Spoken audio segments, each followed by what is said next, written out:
Hello everyone, welcome back to my channel. My name is Oli. If this is your first time, then welcome, and if it's not, then welcome back. So the sun is shining today. I have a day off because today is Good Friday, so it is the Easter weekend, and because it's Easter, you guys are in for a little treat this time. So I'm going to be making two recipes. At the same time, I'm going to be talking about how you can stay healthy during holidays or more festive periods. So it could be lots of reasons why you're kind of trying to keep track and keep your health in check. I focus mostly on eczema and healing your skin from eczema naturally, and but it could be for for healing yourself from any other kind of chronic illnesses, or you just generally want to feel a little better, or if it's for weight loss reasons, whatever it is. These tips are things that I actually genuinely use every single time, and for me they really help because sometimes holidays and these big occasions can be a little bit stressful, and it shouldn't be stressful at all. These are times when you should be having a great time and enjoying yourself. So hopefully these tips will help you. They certainly help me. So I'm going to be making two different recipes because I am going to Easter lunch tomorrow with my family, and then Easter lunch on Sunday with Charlie's family, so I thought I'd bring something to each one. Today I'm going to be making a raw vegan carrot cake. I'll put a link to the recipe down in the description somewhere, and then I'm also going to be making a spring green asparagus salad. And then while I'm making the recipes, I'm going to be giving you all my little tips and tricks. So let's go. So while I'm taking a break from carrot shredding, I'll give you tip number one, and that is in the days leading up to the holiday or the occasion or the festivity or whatever it is, don't do anything in particular. Don't restrict yourself in any particular way. Don't try and be extra super healthy or anything like that, because then when it actually comes to the day, you'll have that oh my god, this is my chance, last supper mentality, and you'll go way crazier than if you were just normal and didn't do anything in particular leading up to it. And also, if you do something like that, if you over restrict yourself, you're going to be hungry on the day, and if you're hungry again, you're much more likely to seek out all the the unhealthy foods, because you're probably just you're hungry, you've got a bigger appetite. So don't do that. Oh darling, you are. Oh darling, come on. Oh darling, you are. Okay, so I don't think I can use the NutriBreader in place of the food processor. So we found this little, I found this little mini herb food processor. So I'm just gonna do it in little batches using that one, and it actually seemed to work quite well. But in the meantime, I thought I'd give you tip number two, which is start the day with a healthy and satisfying breakfast, whatever that means to you. For me, I usually like having a big bowl of porridge or something like that. And the reason for that is twofold. So firstly, it's because, again, you don't want to go hungry the rest of the day, because if you're hungry, you're much more likely to overeat on the things that aren't so good for you. And secondly, because, regardless of what does happen the rest of the day, you know that you've had at least one good, healthy, nutritious meal. It's not turning out too bad, but the next step I have to add more things to a food processor, and I still don't have one. So yeah, a little bit improv is going to be happening here.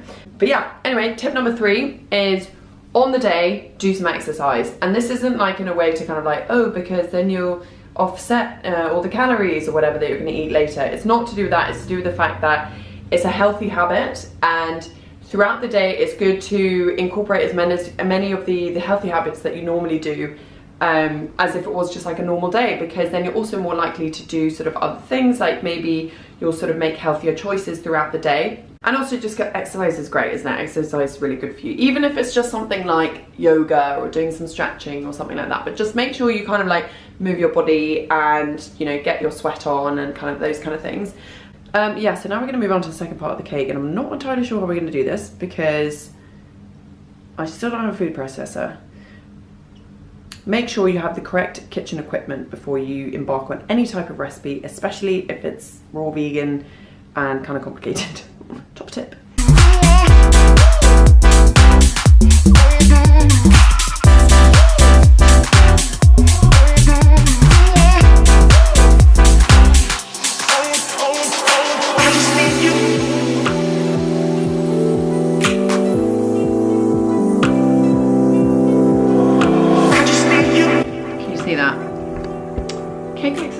Not looking too bad. I'm actually quite impressed with myself that I've managed to do this all without, well, pretty much mostly using manual labor. But anyway, so this leads me on to my next tip, kind of, which is drink lots of water.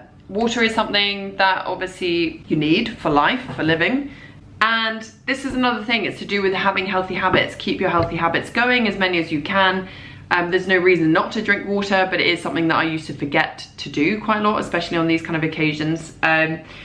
So yeah, so do that, you'll feel a lot better for it. And if you're like me and I get like big, puffy water retention face if I don't, then this is a very good antidote to that.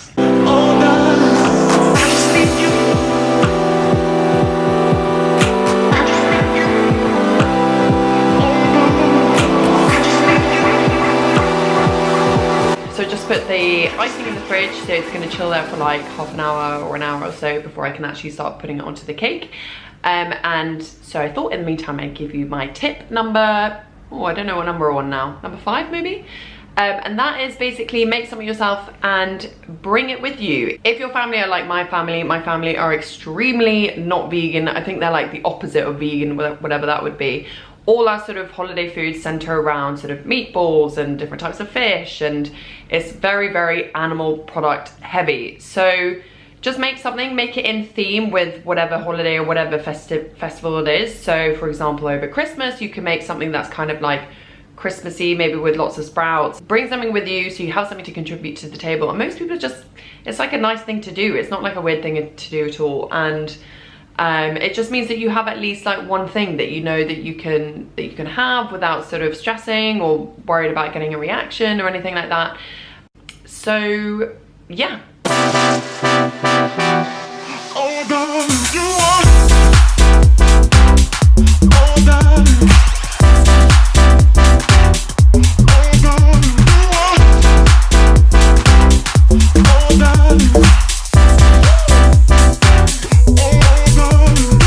Recipe number 1 done.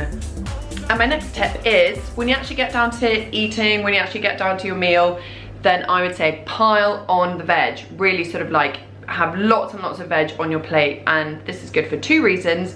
Because firstly, if you have lots and lots of veg on your plate, it kind of crowds out the sort of the things that are kind of less healthy, less good for you. And also secondly, veggies I find very good at kind of offsetting any of the potentially bad effects that having something that's a bit less healthy for you might have. And that way you can kind of enjoy the sort of the less healthy stuff without, you know, worrying about it too much. If you've got most of your plate full with vegetables, then you're good to go. And I think that then you can just enjoy yourself. And if there's literally nothing there that is vegetable based, then make that thing that you bring, make that veggie based, and then you'll definitely have something. So it's now the next day. It is Easter Eve, I guess you call it. And so we're going to our family friends later today. So now I'm gonna make the asparagus salad. So I've got my ingredients here, or at least some of them anyway. So I'm gonna use kind of like asparagus, radish, got some lettuce leaves and cress and some dill and these kind of things. But before I get started, I thought I'd give you my next tip, which is to mix sort of unhealthy things with your healthy alternatives. And I want to say, find healthy alternatives to the things that you love. I mean, you can do that if you're the kind of person who is like satisfied by the healthy alternatives, but like, I know for me, for example, it's like, if I really want sweets or candy, if you're American, I want candy. Like, I don't want some kind of like, you know, pretend form of it. But what you can do is like, you can still have like the things that you like, so your sweets and like, and honestly, like, don't restrict yourself. If there's something you really like, go for it. But if you mix it with your sort of healthier alternatives, then that's great, because that means obviously there's only so much space in your stomach. There's only so much of the sort of the naughty stuff that you'll have.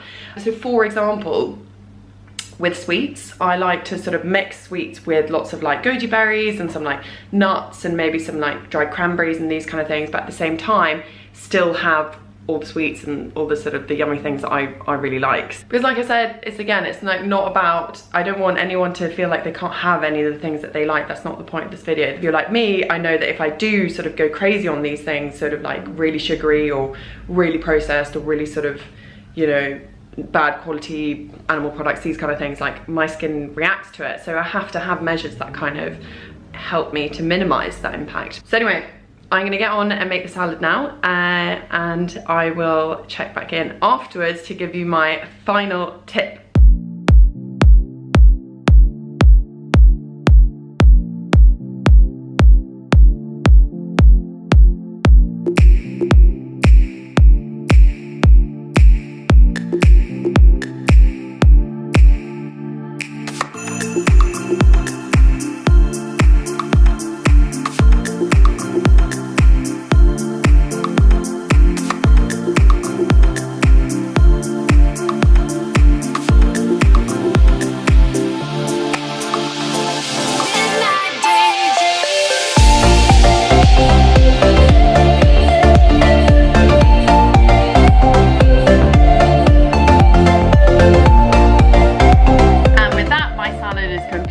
2 recipes are done. I'm pretty pleased with them considering all the improvisation. Before I go, I'm going to leave you with my final and I would say my most important tip, which is to not stress, enjoy yourselves, and it's not all about the food and your health. I'm not one of those people who says that, you know, you should be prioritizing your health over absolutely everything 100% of the time, all the time. I think a part of your health is to do with your sort of just general well-being, and that includes sort of, you know, enjoying yourselves and having nice sort of healthy, balanced lifestyle, and that includes, you know, treating yourself every now and again at special occasions. And if you follow the tips that I've given you, then you really don't even need to think about it, and you certainly shouldn't feel bad about it at all.